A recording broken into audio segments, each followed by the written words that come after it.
Okay बेटा, ये हमारा वैल्यूएशन ऑफ शेयर्स का क्वेश्चन नंबर 11 है। Valuation of shares question number 11। Company का नाम है शनि लिमिटेड।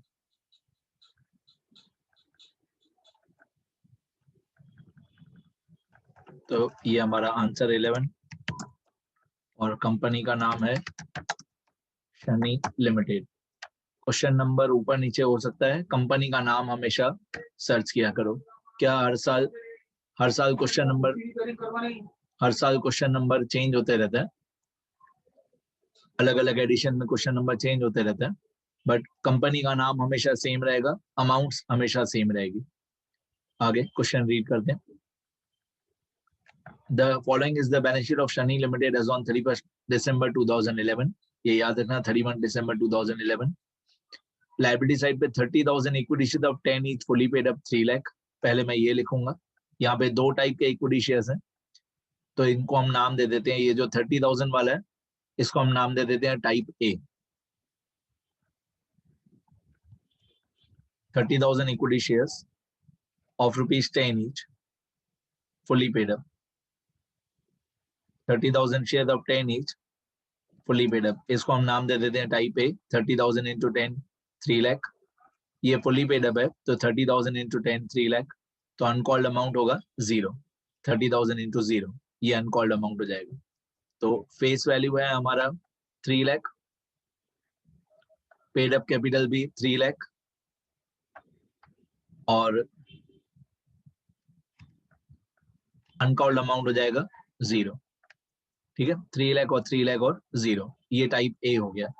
अब मैं इसके नीचे लिख दूंगा टाइप बी। इसके नीचे मैं टाइप बी लिख दूंगा। टाइप बी में 40,000 शेयर्स हैं। मैं पहले क्वेश्चन में जाके दिखाता हूं आपको। टाइप बी में 40,000 इक्विटी शेयर्स हैं ऑफ ₹10 ईच, ₹5 पेड अप पर शेयर, मतलब 10 रुपीज फेस वैल्यू है, उसमें से 5 रुपीज पेड अप है, तो बाकी 5 रुपीज अनकॉल्ड होगा। तो ये आउटर कॉलम में जो 2 लाख लिखा हुआ है ये पेड अप कैपिटल है। तो 40,000 शेयर्स पे 10 रुपीज फेस वैल्यू है। आगे ये मैं आपको स्टेटमेंट में लिख के बता दूं। यहाँ पे हो जाएगा 40,000 शेयर्स ऑफ ₹10 ईच, तो टोटल फेस वैल्यू हो जाएगी 4 लाख। 40,000 शेयर ऑफ 10 ईच मतलब 4 लाख। इसमें से 5 rupees per share paid up है। इसमें से 40,000 शेयर्स पे 5 रुपीज पेड अप है, तो 40,000 shares 5 rupees per share paid up है, तो 40,000 इंटू 5 होता है 2 लाख। यहाँ पे हो जाएगा 2 लाख और बाकी का 5 रुपीज अनकॉल्ड है, तो बाकी का 40,000 शेयर्स पे 5 रुपीज अनकॉल्ड अमाउंट है, तो ये हो जाएगा 2 लाख। ये 2 लाख रुपीज हो जाएगा। ठीक है, क्लियर। तो पहले वाला जो 30,000 शेयर्स है ऑफ 10 ईच, इसमें 10 में से 10 पूरा फुली पेड अप है, तो अनकॉल्ड होगा 0। दूसरे वाले जो 40,000 शेयर्स है उसमें 10 रुपीज में से 5 रुपीज पेड अप है, तो बाकी 5 रुपीज अनकॉल्ड होगा। यहाँ पे मैं टोटल कर दूंगा टोटल, तो ये हो जाएगा टोटल में ये 3 लाख और ये 4 लाख, कितना होगा 7 लाख। 3 लाख और 4 लाख 7 लाख। यहाँ पे मैं टोटल कर दूंगा, ये 3 लाख और ये 2 लाख, तो टोटल पेड अप हो जाएगा 5 लाख। 3 लाख और 2 लाख, तो टोटल पेड अप हो जाएगा 5 लाख।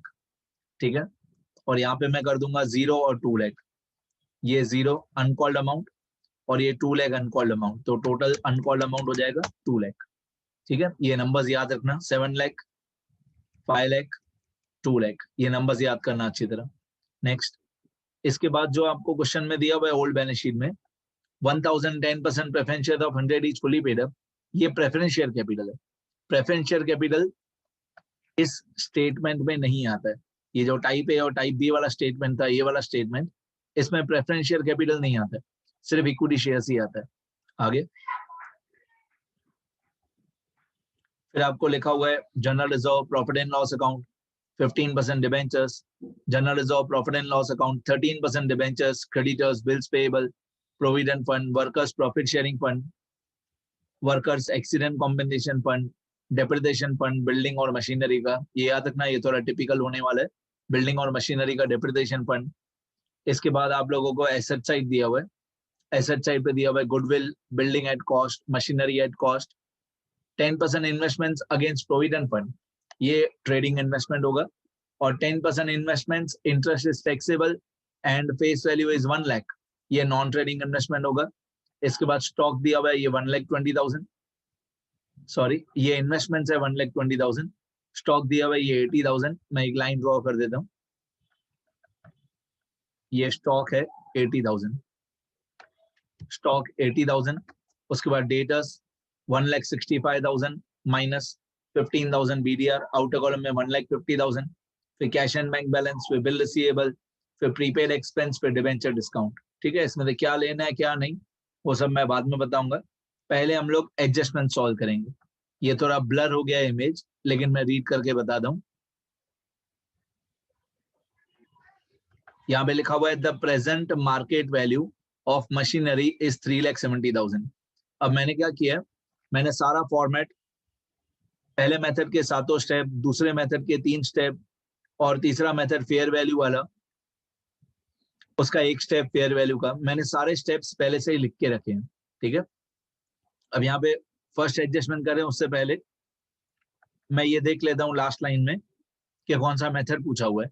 यहाँ पे लिखा है from the above particulars ascertain the fair value of each type of equity share, ये लिखा हुआ है फेयर वैल्यू। फेयर वैल्यू मतलब थर्ड मेथड, और फेयर वैल्यू करना है तो पहले बुक वैल्यू करना ही पड़ेगा, फिर मार्केट वैल्यू करना ही पड़ेगा, उसके बाद ही फेयर वैल्यू आएगा। मतलब फर्स्ट मेथड और सेकंड मेथड कंप्लीट होगा, उसके बाद ही थर्ड मेथड आएगा फेयर वैल्यू वाला। ठीक है, अब यहाँ पे फेयर वैल्यू पूछा हुआ है, मैंने सारे स्टेप्स लिख के रखे मेरा, ये सारे स्टेप्स हमारे लिखे हुए हैं। स्टेप 1 पहले मेथड का, स्टेप 1, स्टेप 2, स्टेप 3 ABC सब लिखा हुआ है पहले से ही। स्टेप 4, स्टेप 5, स्टेप 6 पहले मेथड का, स्टेप 6, स्टेप 7 ये सेकंड मेथड का, स्टेप 1, 1A, 1B, 1C, फिर सेकंड मेथड का सेकंड स्टेप, सेकंड मेथड का थर्ड स्टेप, फिर फेयर वैल्यू। ठीक है, स्टेप्स मैंने सारे लिख के रखे हैं पहले से ही, जैसे बार बार टाइम वेस्ट नहीं हो। आपको एग्जाम में लिखना पड़ेगा, क्वेश्चन शुरू करने से पहले ये देखना पड़ेगा कि कौन सा मेथड है, और जो मेथड हो उसके स्टेप्स आपको पहले से ही लिखने पड़ेंगे। अब हम लोग आ जाते हैं फर्स्ट एडजस्टमेंट पे। फर्स्ट एडजस्टमेंट में लिखा हुआ है the present market value of machinery is 3,70,000, ये मशीनरी की मार्केट वैल्यू है 3,70,000, तो इसको हम लोग कैपिटल एम्प्लॉयड फॉर गुडविल में लिखेंगे, मशीनरी 3,70,000, ये मशीनरी की मार्केट वैल्यू 3,70,000। अब अगर मशीनरी की मार्केट वैल्यू दी हुई है, यहाँ पे मशीनरी की मार्केट वैल्यू दी हुई है, तो इसका मतलब ये हुआ कि मशीनरी की जो ओल्ड वैल्यू है ये 3,68,000, ये हमारे काम का नहीं है, क्योंकि मशीनरी की मार्केट वैल्यू दी हुई है 3,70,000, तो मशीनरी एट कॉस्ट हमारे काम का नहीं है। और ये जो मशीनरी का लायबिलिटी साइड पे मशीनरी का डेप्रिसिएशन फंड था 68,000, ये लायबिलिटी साइड पे जो मशीनरी का डेप्रिसिएशन फंड था 68,000, ये भी हमारे काम का नहीं है। ठीक है, एक बार मार्केट वैल्यू दिया हुआ है, एक बार मार्केट वैल्यू दिया हुआ है ये वाला 3,70,000, तो कॉस्ट प्राइस भी काम का नहीं है, और डेप्रिसिएशन फंड भी मशीनरी का डेप्रिसिएशन फंड भी काम का नहीं है। वाइल द रिमेनिंग एसेट्स, आपको शायद थोड़ा ब्लर देखेगा, while the remaining assets are to be taken at their book value, remaining assets हमको बुक वैल्यू पे लिखने हैं, तो मैं एक सिर्फ बता देता हूं अभी। जैसे ये बिल्डिंग है, बिल्डिंग एट कॉस्ट है 2,52,000, बिल्डिंग एट कॉस्ट है 2,52,000, और बिल्डिंग का ये डेप्रिसिएशन फंड है 52,000, ये मैं सिर्फ बता देता हूं, बाकी सब बाद में सॉल्व करेंगे। बिल्डिंग का एसेट साइड पे दिया हुआ है 2,52,000 माइनस लायबिलिटी साइड पे दिया हुआ है 52,000, तो बिल्डिंग की बुक वैल्यू आएगी 2 लाख, ये बिल्डिंग की बुक वैल्यू आएगी 2 लाख। ठीक है, मतलब मशीनरी में क्या था, मशीनरी में मार्केट वैल्यू दिया हुआ था, मशीनरी में मार्केट वैल्यू दिया हुआ था 3,70,000, तो मैंने डायरेक्टली मार्केट वैल्यू लिखा 3,70,000। बिल्डिंग में मार्केट वैल्यू नहीं दिया हुआ था, तो बिल्डिंग में मैंने बुक वैल्यू लिखा, बुक वैल्यू कैसे निकालते हैं? एसेट साइड की अमाउंट माइनस लायबिलिटी साइड की अमाउंट, बाकी जो बचा वो बुक वैल्यू। ठीक है, तो दोनों का फर्क समझना। मशीनरी में मार्केट वैल्यू दिया हुआ है, मशीनरी में मार्केट वैल्यू दिया हुआ है, तो मशीनरी की जो अमाउंट्स ओल्ड बैलेंस शीट में दी हुई है वो अमाउंट्स हमारे काम की नहीं है। और बिल्डिंग में मार्केट वैल्यू नहीं दिया हुआ है, तो बिल्डिंग में एसेट साइड की अमाउंट में से लायबिलिटी साइड की अमाउंट माइनस कर देंगे। ठीक है, अब ये एडजस्टमेंट्स पे आ जाते हैं। एडजस्टमेंट्स में second adjustment, the expected rate of return on capital employed in the type of business the company is in the type of business of the company is considered to be 20% and the value of its shares is now double। मतलब जो कंपनियां, जो दूसरी companies हमारे जैसा business करती हैं, उन लोगों का रेट ऑफ डिविडेंड है 20%, लेकिन उनकी मार्केट वैल्यू भी डबल है। ठीक है, इसमें भी हमारा एक्सपेक्टेड रेट आएगा। मैं पहले मेथड के स्टेप 2 में जाता हूं, पहले मेथड के स्टेप 2 में जाता हूं। यहाँ पे लिखा हुआ है कि जिन कंपनीज की मार्केट वैल्यू डबल है वो कंपनीज 20% डिविडेंड देती हैं।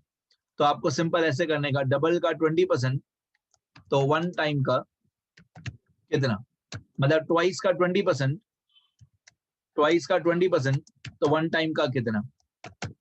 ठीक है, तो जिन कंपनीज की मार्केट वैल्यू डबल है उनका रेट ऑफ डिविडेंड, जिन कंपनीज की मार्केट वैल्यू डबल है तो रेट ऑफ डिविडेंड भी डबल है। तो डबल का 20% तो वन टाइम का कितना, तो वन टाइम का आएगा, आप इसको क्रॉस मल्टीप्लाई करोगे कि 2 के सामने 20% तो 1 के सामने कितना, तो ये आएगा 10%। तो हमारा एक्सपेक्टेड रेट ऑफ रिटर्न आएगा 10%। ये एक्सपेक्टेड रेट ऑफ रिटर्न जो 10% आया, ये एक्सपेक्टेड रेट ऑफ रिटर्न 10% हमको दो जगह पे काम आएगा। एक, जब हम लोग यहाँ पे एक्सपेक्टेड प्रॉफिट फाइंड आउट करेंगे, जब हम लोग यहाँ पे एक्सपेक्टेड प्रॉफिट फाइंड आउट करेंगे तब यहाँ पे एक्सपेक्टेड रेट ऑफ रिटर्न हमको 10% काम आएगा। ये पूरा फॉर्मूला सेम यहाँ पे आ जाएगा, capital employed for goodwill multiply by expected rate. Expected rate है हमारा 10% अपॉन एंड रेट। बाकी यहाँ पे मैं कैपिटल एम्प्लॉयड फॉर गुडविल की अमाउंट लिख दूंगा जब सॉल्व हो जाएगा। हमारे काम का ये था 10%, ये वाला 10%। एक, ये 10% हमको फर्स्ट मेथड के सेकंड स्टेप में काम आता है। दूसरा, यही एक्सपेक्टेड रेट सेकंड मेथड में, सेकंड मेथड के स्टेप 3 में काम आता है। ये एक्सपेक्टेड रेट ऑफ रिटर्न 10%।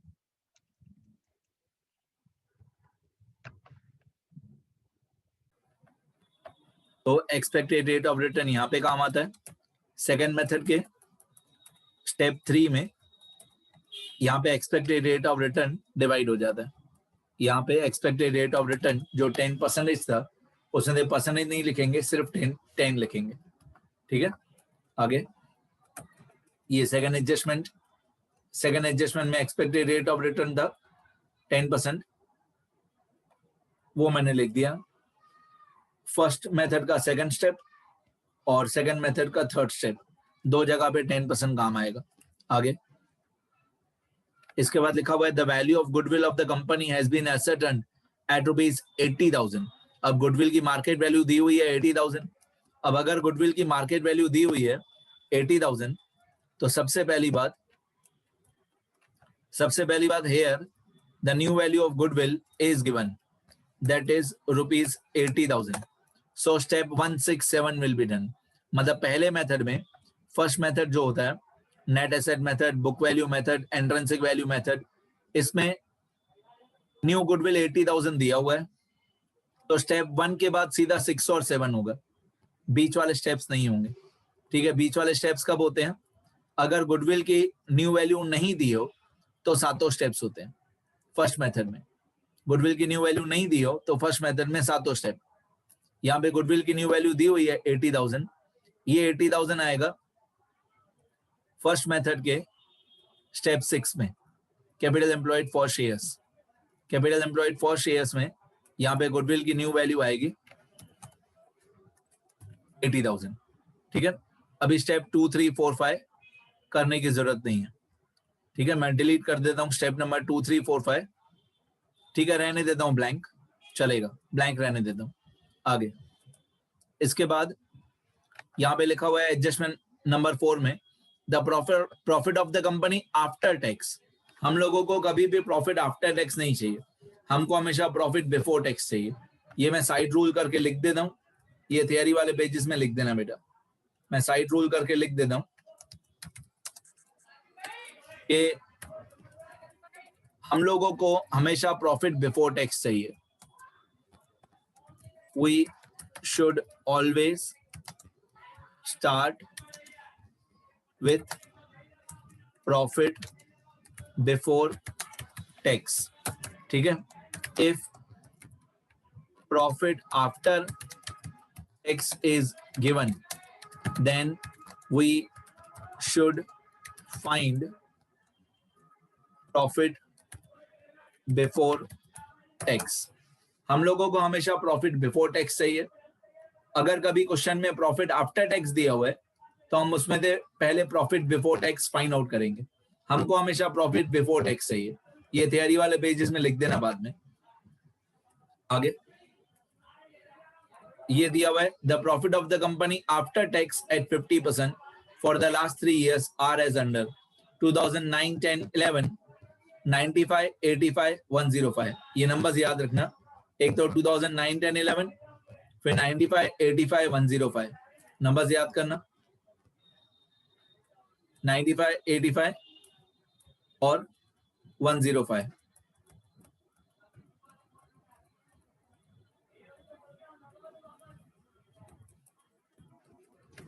$95,000 $85,000 $105 000। और ये हमको प्रॉफिट जो दिया हुआ है ईयर 2009 2010 2011। अब मेरे को बहुत सारी बातें बतानी है, दूसरी सुनते रहो। सबसे पहले ये जो प्रॉफिट दिया हुआ है, ये प्रॉफिट हम लोगों को दिया हुआ है आफ्टर टैक्स। ये प्रॉफिट हम लोगों को जो दिया हुआ है ये प्रॉफिट आफ्टर टैक्स है, पहली बात। दूसरी बात, ये जो ईयर है 2011, ये जो आखिरी साल है 2011, यहाँ पे आखिरी साल वही होना चाहिए जो बैलेंस शीट वाला साल है। तो मैं पहले क्वेश्चन में जाके देखूंगा कि बैलेंस शीट की डेट क्या है।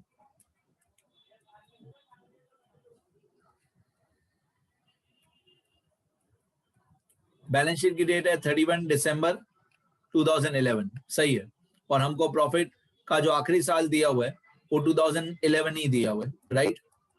अब ये जो 3 साल का प्रॉफिट दिया हुआ था 95,000 85,000 और 105 000, ये मैंने फर्स्ट मेथड के स्टेप 3 में नहीं लिखा क्योंकि ये स्टेप करना ही नहीं है। फर्स्ट मेथड का स्टेप 3 हमको करना ही नहीं है, इसलिए मैंने इसको लिखा सेकंड मेथड के स्टेप 1 में, मतलब एवरेज प्रॉफिट फॉर शेयर्स में। ठीक है, अब क्वेश्चन में लिखा हुआ है कि जो टैक्स का रेट है वो 50% है। यहाँ पे मैं एक वर्किंग नोट बनाता हूँ साइड में, देखना ध्यान से। जो भी हमारा प्रॉफिट बिफोर टैक्स होगा इसको हम सपोज करेंगे 100%। Suppose profit before tax is 100, इसको हमने सपोज किया प्रॉफिट बिफोर टैक्स को 100, इसमें से हम लोग टैक्स माइनस करेंगे। टैक्स क्वेश्चन में लिखा हुआ है 50%, टैक्स क्वेश्चन में लिखा हुआ है 50%, तो ऑब्वियसली 100 का 50% 50 होगा। अगर प्रॉफिट बिफोर टैक्स 100 होगा तो 100 का 50% 50 ही होगा। अब 100 में से 50 माइनस कर देंगे, 100 में से 50 माइनस कर देंगे तो बाकी आएगा 50, ये आएगा हमारा प्रॉफिट आफ्टर टैक्स। अब आपको लगेगा सर इतनी इजी चीज, इतना इजी कैलकुलेशन क्यों समझा रहे हो, उसके पीछे लॉजिक है, सुनते रहना। अगर प्रॉफिट बिफोर टैक्स 100 होगा, उसमें से 50% टैक्स होगा, तो प्रॉफिट आफ्टर टैक्स होगा 50। अब हम लोगों को जो क्वेश्चन में ये प्रॉफिट आफ्टर टैक्स दिया हुआ है, ये जो क्वेश्चन में प्रॉफिट आफ्टर टैक्स दिया हुआ है ये 50% होगा। तो हम लोगों को पहले profit before tax find out करना कंपलसरी है। अब प्रॉफिट बिफोर टैक्स जो होगा, देखो आफ्टर टैक्स होगा 50 तो बिफोर टैक्स कितना होगा 100, आफ्टर टैक्स होगा 50 तो बिफोर टैक्स कितना होगा 100%। ठीक है, अब अगर 95,000 जो है वो 50% है, अगर 95,000 जो है वो 50% है तो 100% कितना होगा? इस तरीके से आपको क्रॉस मल्टीप्लाई करना है, सिंपल सी बात है, डबल होगा। 50 से 100 मतलब डबल हो गया, तो 95,000 का जो डबल होगा वो प्रॉफिट बिफोर टैक्स होगा। ये इजी कैलकुलेशन हो गया। अब मैंने ये वर्किंग नोट लिख के क्यों बताया आप लोगों को? क्योंकि अगर कभी भी टैक्स का परसेंटेज 55 हो जाएगा, अगर कभी भी ये टैक्स का परसेंटेज 55 हो जाएगा तो कैलकुलेशन हार्ड हो जाएगी। यहाँ पे हो जाएगा 100 माइनस 55, बाकी बचेगा 45। तो कभी कभी टैक्स का रेट चेंज हो जाता है, तो ध्यान रखना, जरूरी नहीं है कि टैक्स का रेट 50 होगा और आप हमेशा 100 माइनस 50 बाकी 50 लिखोगे, हमेशा ऐसा नहीं होगा। कभी कभी टैक्स का परसेंटेज चेंज भी हो जाएगा, तब ये वर्किंग नोट आपको काम आएगा। ठीक है, यहाँ पे इस क्वेश्चन में टैक्स का रेट है 50, तो 100 का 50% होता है 50, तो प्रॉफिट आफ्टर टैक्स भी होगा 50। आगे, इन शॉर्ट ये क्वेश्चन इजी है, सीधा आप डबल भी कर दोगे तो भी चलेगा, आप क्रॉस मल्टीप्लाई करोगे तो भी चलेगा कि 50 के सामने 100 तो 95,000 के सामने कितना, तो ये हो जाएगा 95,000 multiply by 95,000 multiply by 100 divided by 50, 1,90,000, फिर 1,70,000, फिर 2,10,000। इन शॉर्ट तीनों का डबल कर दिया, 95 का डबल 1,90,000, 85 का डबल 1,70,000 और 1,05,000 का डबल 2,10,000। ये हम लोगों ने डबल कर दिया, ये प्रॉफिट बिफोर टैक्स आ गया हमारा। ठीक है, ये हमारे बहुत काम का है प्रॉफिट बिफोर टैक्स। आगे बढ़ते हैं, इसको मैं आगे सॉल्व नहीं करूंगा, सिंपल एवरेज या वेटेड एवरेज वो सब लास्ट में। वैसे यहाँ पे सिंपल एवरेज होगा क्योंकि वैसे यहाँ पे प्रॉफिट का ट्रेंड है फ्लक्चुएटिंग, पहले 190 थे 170 हुआ, फिर 170 थे 2,10,000 हुआ, प्रॉफिट का ट्रेंड फ्लक्चुएटिंग है, पहले कम हुआ फिर बढ़ा, तो होगा simple average. But simple average मैं अभी सॉल्व नहीं करूंगा, लास्ट में सॉल्व करूंगा। आगे मैं बेसिकली अभी सिर्फ एडजस्टमेंट्स पे ध्यान दे रहा हूँ कि जो क्वेश्चन में लिखा हुआ है वो कंप्लीट करूं पहले।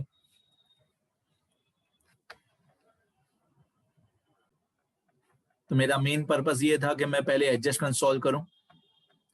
यहाँ पे the profit of the company after tax at 50% for the last 3 years, ये मैंने सॉल्व कर दिया। फिर लिखा हुआ है it is the practice of the company to transfer every year 10,000 from the profit to general reserve, मतलब हर साल प्रॉफिट में दे 10,000 रुपीज हम लोग जनरल रिजर्व में ट्रांसफर करते हैं। ठीक है, तो हम लोग इसको जनरल रिजर्व को सेकंड मेथड के स्टेप 1 में लिखते हैं। यहाँ पे स्पेसिमेन में यहाँ पे 10,000 rupees amount transfer to general reserve आएगा, 10,000 amount transfer to general reserve 10,000 आएगा। ये सेकंड मेथड में जब हम लोग स्पेसिमेन ऑफ प्रॉफिट बनाते हैं, सेकंड मेथड में जब हम लोग स्पेसिमेन ऑफ प्रॉफिट बनाते हैं तब हम लोग ये 10,000 amount transfer to general reserve minus कर देंगे। ठीक है, बाकी सारी चीजें बाद में। अभी मैं ये प्रेफरेंस शेयर डिविडेंड अभी लिख सकता हूँ, या यहाँ पे जो ये है प्रॉफिट बिफोर टैक्स ये भी अभी मैं लिख सकता हूँ, लेकिन अभी मैं लिखूंगा नहीं, अभी पहले मैं एडजस्टमेंट्स पे ही ध्यान दूंगा। तो 10,000 रुपीज जनरल रिजर्व, ये मैंने जनरल रिजर्व लिख दिया। स्पेसिमेन में इसका फॉर्मेट होता है TGD, average profit for shares का TGD, इसमें G मतलब जनरल रिजर्व होता है। आगे इसके बाद from the above particulars ascertain the fair value of each type of equity share of the company। Fair value हमने फॉर्मेट बना दिया सारा, एडजस्टमेंट भी हो गए सारे। अभी अनटिक आइटम, अनटिक आइटम में ये गुडविल की ओल्ड वैल्यू, अनटिक आइटम में ये गुडविल की ओल्ड वैल्यू दी हुई है, ये कभी भी किसी भी चैप्टर में नहीं लेते हैं। बिल्डिंग मैंने लिख दिया, मशीनरी नहीं लिखना है क्योंकि मशीनरी की मार्केट वैल्यू दी हुई थी, इसलिए ओल्ड वैल्यू नहीं लिखना है। 10% इन्वेस्टमेंट्स अगेंस्ट प्रोविडेंट फंड 50,000, ये ट्रेडिंग इन्वेस्टमेंट्स होती है, और ये जो ट्रेडिंग इन्वेस्टमेंट है 50,000 ये कैपिटल एम्प्लॉयड फॉर गुडविल में आता है 50,000, trading investments, 10% investments of provident fund. 10% investments of provident fund, ये ट्रेडिंग इन्वेस्टमेंट्स होती है और इसको हम लोग स्टेप 1 में लिखते हैं. ठीक है, याद रहेगा. ट्रेडिंग इन्वेस्टमेंट्स स्टेप 1 में और नॉन ट्रेडिंग इन्वेस्टमेंट्स स्टेप 6 में. अभी इसके बाद दिया हुआ है नॉन ट्रेडिंग. मैंने बताया आपको बहुत बार, किसी भी फंड से रिलेटेड जो एडजस्टमेंट हो, कोई भी फंड की इन्वेस्टमेंट हो, कोई भी फंड की इन्वेस्टमेंट हो, वो ट्रेडिंग इन्वेस्टमेंट होती है. फिर लिखा हुआ है 10% investments, interest is taxable and face value is 1 lakh. Outer column में 1,20,000, ये 1,20,000 बुक वैल्यू है नॉन ट्रेडिंग इन्वेस्टमेंट्स की. 1,20,000 बुक वैल्यू है और ये 1 लाख फेस वैल्यू है. अब 2-3 बातें मैं समझाऊं आपको. सबसे पहली बात, ये 1,20,000 बुक वैल्यू है, ये स्टेप 6 में आएगा. पहले मेथड में स्टेप 6 में नॉन ट्रेडिंग इन्वेस्टमेंट्स की मार्केट वैल्यू आती है 1,20,000. बट क्योंकि हम लोगों को इस क्वेश्चन में मार्केट वैल्यू नहीं दी हुई है, नॉन ट्रेडिंग इन्वेस्टमेंट्स की मार्केट वैल्यू नहीं दी हुई है, if market value is not given then take book value. हम लोगों को चाहिए नॉन ट्रेडिंग इन्वेस्टमेंट्स की मार्केट वैल्यू, लेकिन अगर मार्केट वैल्यू नहीं दी हुई है, तो हम लोग बुक वैल्यू लेंगे. ठीक है, 1,20,000. दूसरी बात, यहाँ पे इंटरेस्ट दिया हुआ था नॉन ट्रेडिंग इन्वेस्टमेंट्स का. तो जो interest on non trading investments है, वो पहले मेथड के स्टेप 3C में काम आता है. यहाँ पे होता है ITD. इस क्वेश्चन में करना नहीं है, सिर्फ आपके नॉलेज के लिए बता रहा हूं. यहाँ पे I जो होता है, ये होता है interest on non trading investments. ये पहले मेथड के स्टेप 3C में आता है, एवरेज प्रॉफिट फॉर गुडविल में. ये पहले मेथड का स्टेप 3C है, एवरेज प्रॉफिट फॉर गुडविल. इसमें interest on non trading investment आता है और इंटरेस्ट हमेशा हम लोग फेस वैल्यू पे निकालते हैं. मतलब 1 लाख मल्टीप्लाई बाय जो भी परसेंटेज होगा. मैं क्वेश्चन में देख के बताऊं कितना परसेंटेज है नॉन ट्रेडिंग इन्वेस्टमेंट्स का. ये है 10%, ये रहा, ये वाला 10%. तो interest on non trading investments पहले मेथड के स्टेप 3C में आता है. 1 लाख रुपीज फेस वैल्यू है, इस पे 10%, तो 1 लाख का 10% होगा 10,000. ये 10,000 यहाँ पे माइनस होता है एवरेज प्रॉफिट फॉर गुडविल में.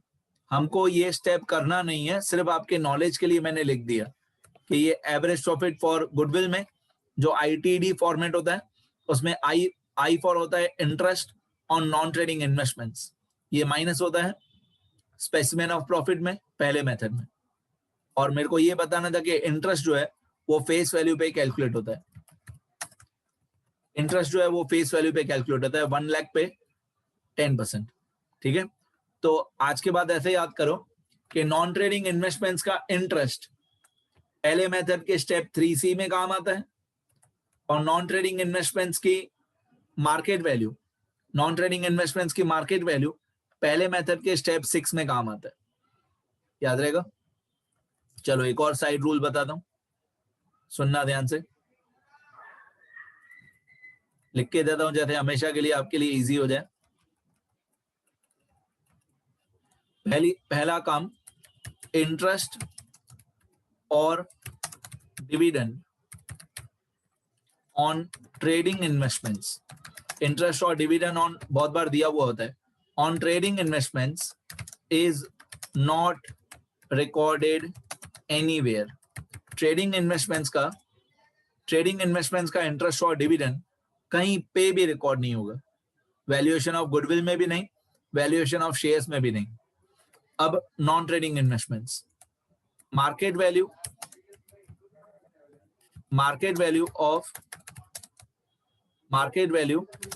Of non trading investments, market value of non-trading investments is recorded in capital employed for shares. Market value of non-trading investments is recorded in capital employed for shares, or interest on face value of non-trading investments is deducted while calculating average profit for goodwill.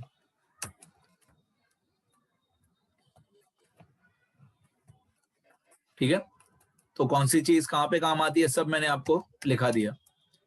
हम लोगों को हमेशा profit before tax चाहिए। अगर कभी profit after tax दिया हुआ है तो हम उसको बिफोर टैक्स में कन्वर्ट करेंगे। ट्रेडिंग इन्वेस्टमेंट्स का इंटरेस्ट या डिविडेंड कहीं पे भी रिकॉर्ड नहीं होता है। नॉन ट्रेडिंग इन्वेस्टमेंट्स की मार्केट वैल्यू पहले मेथड के स्टेप 6 में काम आती है, और नॉन ट्रेडिंग इन्वेस्टमेंट्स का इंटरेस्ट पहले मेथड में स्टेप 3C में काम आता है। आगे बेटा, अब एडजस्टमेंट्स हमारी कंप्लीट हो गई। हम ओल्ड बैलेंस शीट पे पहुंचे थे, यहाँ पे पहुंचे थे ट्रेडिंग और नॉन ट्रेडिंग इन्वेस्टमेंट्स पे। इसके बाद ये स्टॉक 80,000, ये स्टेप 1 में लेते हैं। स्टॉक 80,000 स्टेप 1 में लेंगे कैपिटल एम्प्लॉयड फॉर गुडविल में। यहाँ पे स्टॉक 80,000। इसके बाद डेटर्स दिया हुआ है क्वेश्चन में। अब डेटर्स में कभी भी आप लोग कंफ्यूज हो जाओ कि कौन सी अमाउंट लिखनी है, तो ये रूल याद रखो, आउटर कॉलम।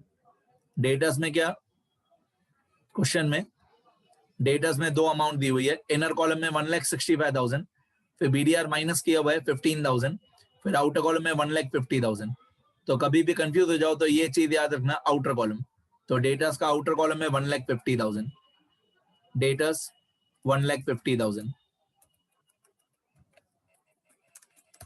अच्छा, फिर क्वेश्चन में क्या दिया हुआ है, डेटर्स के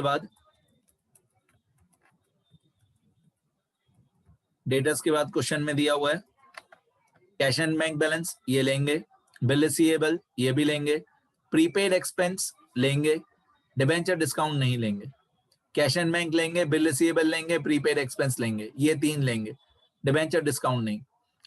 अगर कभी प्रिलिमिनरी एक्सपेंस हो तो वो नहीं लेते हैं।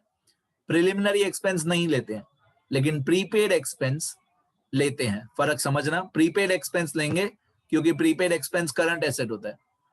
प्रिलिमिनरी एक्सपेंस नहीं लेंगे, क्योंकि वो फिक्टिशियस एसेट होता है। तो कैश एंड बैंक आएगा, बिल रिसीवेबल आएगा, प्रीपेड एक्सपेंस आएगा। 40, 25, 5।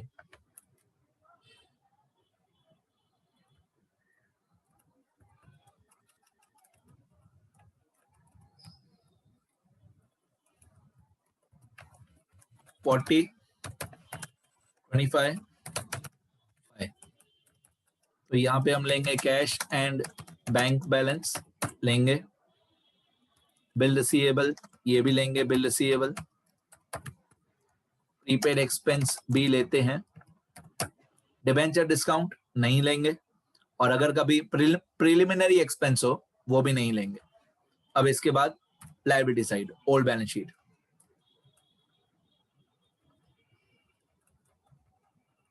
लायबिलिटी साइड पे equity share capital type A type B ये सिर्फ स्टेटमेंट में लिखना है, वो मैंने लिख दिया है।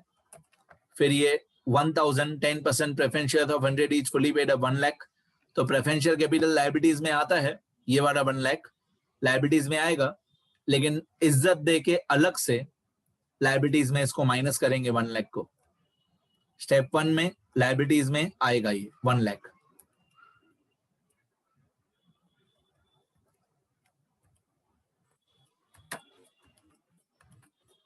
तो मैं यहां पे लिखूंगा 10% प्रेफरेंस शेयर कैपिटल 1 लाख, ये लायबिलिटीज में आएगा, पर इसको अलग से माइनस करेंगे। आएगा लायबिलिटीज में ही, पर इसको अलग से माइनस करेंगे। 10% प्रेफरेंस शेयर कैपिटल 1 लाख।